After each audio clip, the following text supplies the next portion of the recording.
A master electrician left a comment stating that these string lights would fall in the pool and unalive us. Based on what Hollywood has shown us, I don't blame him for making that assumption. But does electricity in a pool really work like that? In today's video, we will find out, along with many other answers to your questions. But without further ado, let's jump right in.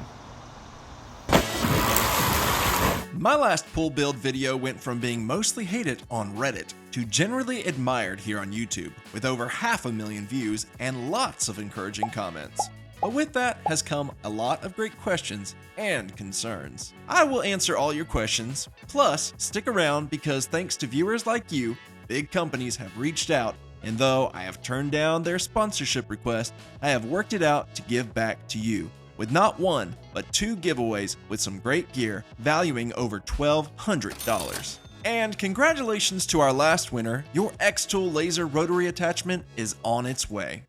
Alright, like the FBI investigating the Secret Service, I will personally inspect my own build quality and we will get to see it up close and personal. So allow me to throw us right in. First off, probably the most controversial aspect to my build was that the foundation is just treated 4x4s on some concrete post blocks. A lot of people have said that it's likely I'll start to see some settling caused by erosion from heavy rains. Well, we got a lot of rain over the past year, so let's go check out those post blocks and see how they're doing. And thanks to Sigmund for providing me with not 1, but 2 new laser levels. 1 for these tests, and 1 to give away to one of you. If you think you could use a laser level for yourself, leave a comment with the word laser, and I'll randomly pick someone to send this one to. I really like that this is USB-C rechargeable. I'll have a link to it in the video description. Now let's go under the deck first to check for some erosion. I did put in a French drain because when kids swim in the pool, the water splashes out the sides. So I did dig a trench to help to make sure the water is directed out and away from everything.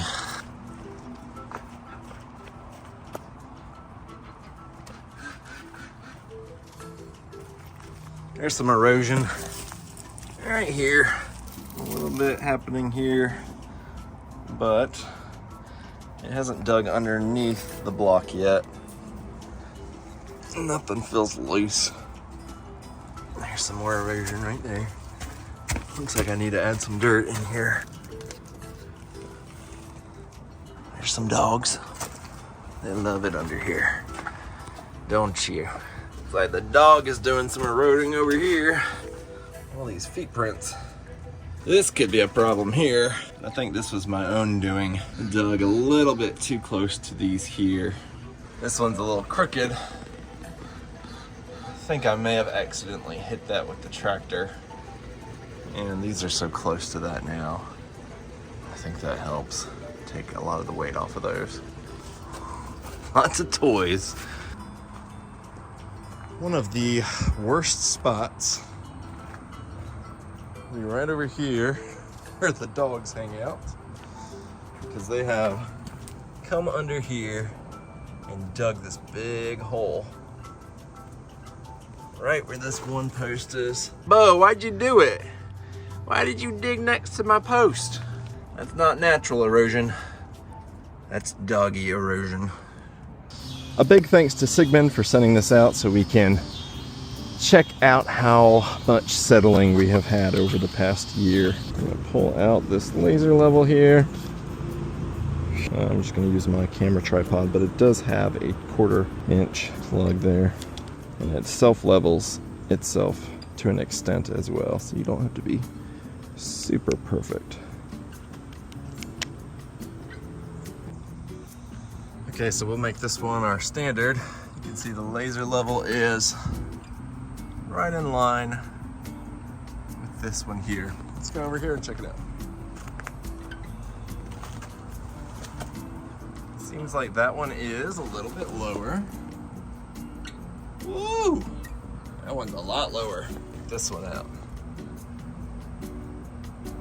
So we definitely appear to have some settling here. This is something that I can correct though. I mean, I can just come out here with a jag, put in some shims to make up for the difference. 12 seconds later.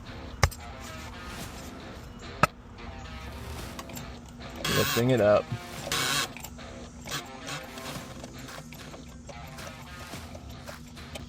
Alright, even go a little further because I think it's gonna settle down a tiny bit. I'm gonna take shims from opposite directions. I'm gonna slide them both in at the same time so they get tight there in the middle. Jack is free. Post is now level. Here's the farthest corner. It's nothing terrible. I mean, it's all within an inch. I don't really know what people would consider passable. I know it's more level than my house.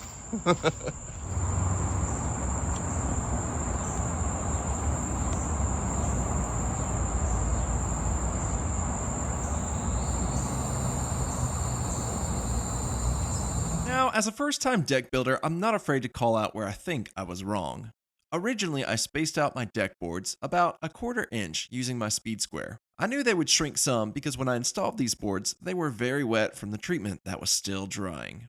Well, now that we are in the heat of summer and very rarely get any rain, you can see my gaps are now over a 1/2 inch, which looks to be a bit too much. If I build another deck, I would probably not gap my boards at all, unless I could feel that the boards were already substantially dry. I originally gapped them this much because the old decking has many spots where the water still will not drain, and ultimately caused a lot of rot.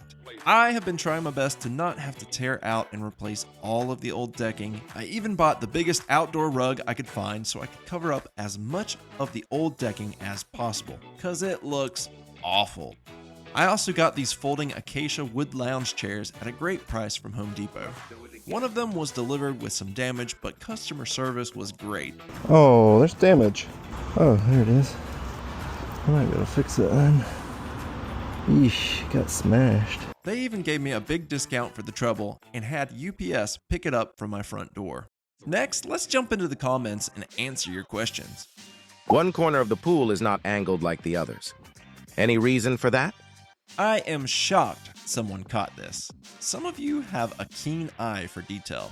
At the 4 corners, I originally had planned on cutting a 45-degree angle on the deck boards, really just to make it look nice. That was until I got to this last one over here. And really, it was just a mistake. I would have just replaced it right away, but it was on a board that already had to be custom cut to go around the railing post. So my wife and I just decided to ignore it. With the pump on the inside of your deck, how do you get access and maintain it? I apologize for not showing this in the build video, but I purchased some 2-inch PVC piping so that I could relocate the pool pump and saltwater generator way out to under the gazebo, so I could easily access and maintain the pool equipment without having to climb all the way under the deck. Can you show how you use your pool cover and how you hide it? And did you create your automatic pool cover? Originally, I had the solar pool cover and I did use it for the first summer. It was pretty easy to use, especially with the roller on wheels. Over the winter, I had stored it underneath the deck, and since I still have not built the deck skirting, the dogs tore the tarp up into pieces. I was originally going to buy another one, but after reading some of your comments about the safety issues of children falling in onto the cover and becoming entangled, I have decided to not replace it after all. I have not made my sliding pool deck cover yet, but I definitely plan on doing that this fall, especially since I've decided to keep this tree for the shade in the summer, but it drops thousands of leaves and acorns in the fall that I'm hoping the cover will help to keep out. Hey Chad, did you add the pool light or did it come with your pool? I found these lights on Amazon and I personally picked them because they have smart capabilities and can be scheduled to come on and off. So I have mine set to come on automatically every night, then automatically turn off at 10 p.m. I'll have them linked in the description for anyone wanting to get the same ones. I have a question on the top edge. How did you close the gap from top of pool to deck? For me, I just made sure to measure, and measure again. From the beginning, I was doing my best to make sure the gap from the deck to the pool would be as close as possible. I think I ended up a little too close in some spots where you can see the top of the pool is rubbing on the deck boards, but so far it has not caused any catastrophic failures yet. So, looks like there's no replaceable liner in this above-ground pool. Do you have any idea how long the pool will last? I've seen some say that their pools have lasted more than 10 years. I'm hoping for 10 years since by that point the kids and I probably won't even be into having a pool anymore. And it will be easy to take it all down and just build in the deck, and then I have just a really large party space. Do you have a robot cleaner in there? Yes, I do. Originally, I purchased the Intex water-powered cleaner.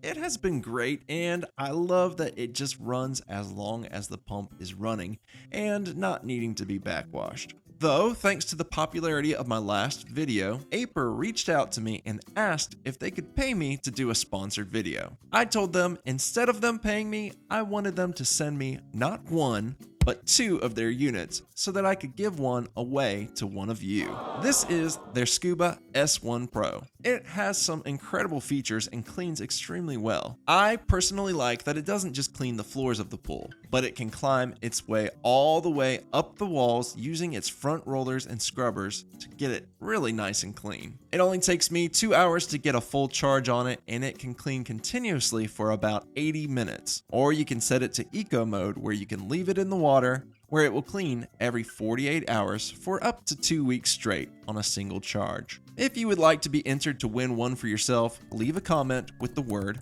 Scuba. Again, that word is Scuba. And if you don't want to wait for the giveaway to end and you want to buy one for yourself, if you are the winner and you can prove that you already bought one, I will personally pay off your robot so you won't have to worry about having 2. Would you consider selling that Skimmer wedge? Best one I've seen. Once I realized how many people were interested in getting the pool skimmer wedge that I made and 3D printed, I decided I would start printing as many as I could so I could put together kits for anyone wanting to fix this angled poolside issue that they might have when it comes to using a pool skimmer. I have listed the kit, including the laser cut gasket, the various lengths of stainless steel screws, and the 3D printed wedge for sale. The link will be in the video description for anyone interested. What's the exact purpose of the isolation foam base? The purpose of the foam underneath the pool originally was just to help protect the pool from the rocks. But an added benefit that I did not expect was that it actually feels really cushioning on your feet when you walk around in the pool. I highly recommend adding it. What did you use to treat the pool water? I saw you jump in the water without closing your eyes. Did it not hurt? Usually chlorine or salt makes your eyes sting.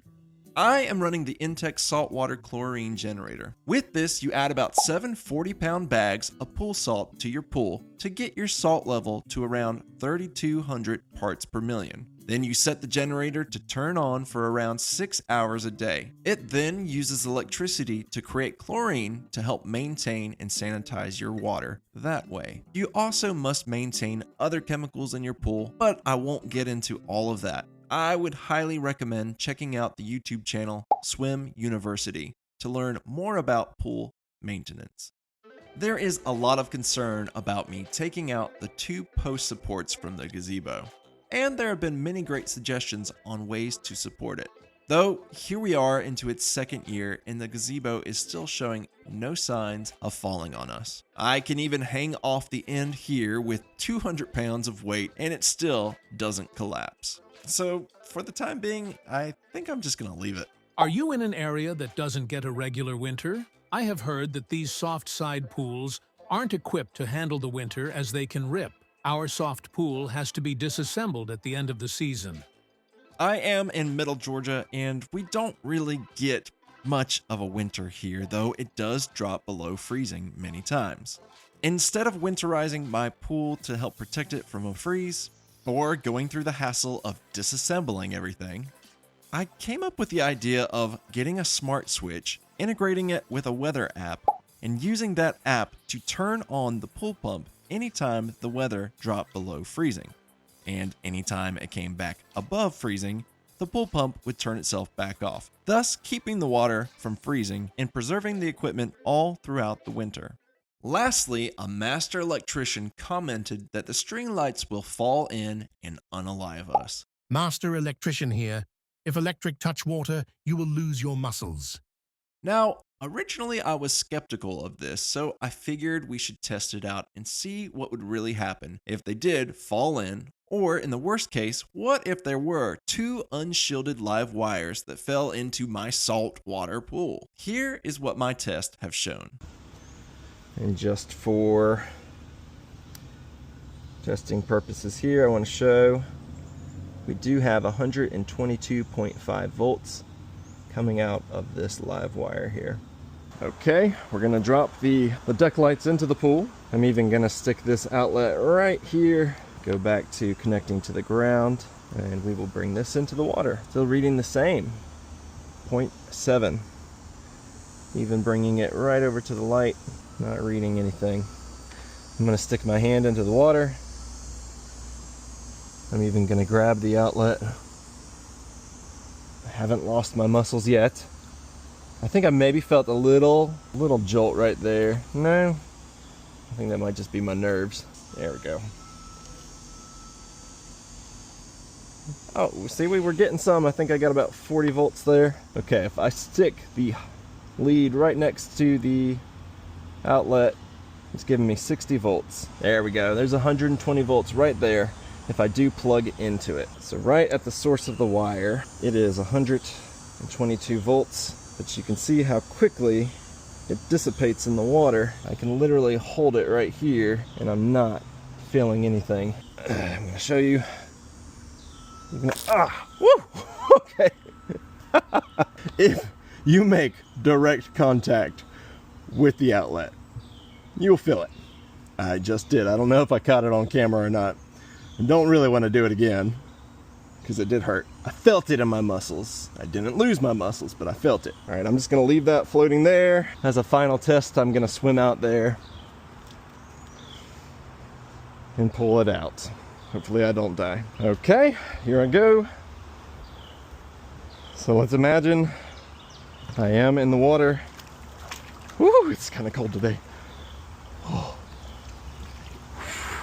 Swimming. I'm swimming, having fun. And then let's say the lights fall in. I believe as long as I don't touch the actual live wires and make a connection and complete the circuit, I'm okay. I'm not gonna die, and neither is my whole family. It is still a little weird. Maybe I don't understand electricity as well as others, but even with a saltwater pool, should be conductive. The electricity does not conduct out very far in this water. I mean, I can literally almost touch the live wires. Alrighty. I know this is kind of crazy. I really do want to test the toaster, just because this is what you see in the movies. Okay, I'm gonna set the timer for max. We're gonna get it started. It is heating up, and I'm going to toss that into the pool. Instantly. Okay, after dropping the toaster in, I found where the fuse blew, and it's right here on these string lights. I mean, that's a safety feature there. It was detecting too much amperage, and it blew. Very lucky for me, inside these Amazon string lights, there are spare fuses. That is very generous of them. Toaster, outlet, extension cord this time. I don't even know if it'll turn on, but we'll try. Oh, it's working. Hear that sizzle? Okay. Oh, I don't know what happened. I think it's still going. Oh, no, it turned itself off. I wonder if that means it lost power. Oh, no, it tripped. I gotta set it in slowly.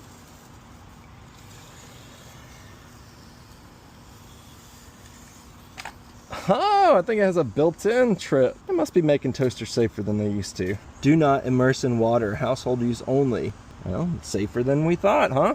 That's electricity in a pool. I don't think it's actually the same as what the movies make us think it is. I don't know. Is it busted? Is that enough to prove it? I still have lots of big plans for all of this. I'll be replacing all the old original decking. Then I'll be building that monster sliding deck pool cover. I want to add a hot tub, stairs, deck skirting, and more. If you're into any of that, you can subscribe and click the notification bell so that you'll know when something new comes out. Until next time, be encouraged, stay inspired, and keep on creating.